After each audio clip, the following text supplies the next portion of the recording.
ഓം ശ്രീ ഗുരുഭ്യോ നമ.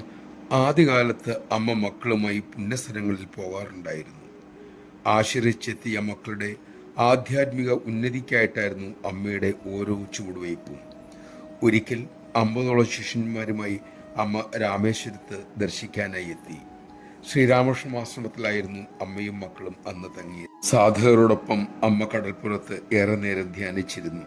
പിന്നീട് മക്കളുമൊത്ത് ശ്രീരാമേശ്വര ദർശനം. ശ്രീകോവിലിന് മുന്നിലെത്തിയപ്പോൾ ജഗത് മാതാവായ അമ്മ ജഗത് പിതാവിനോട് പറഞ്ഞു, മക്കളെ കാണിക്കാൻ വേണ്ടി ഞാൻ കൊണ്ടുവന്നിരിക്കുകയാണ്. നമഃശിവായ.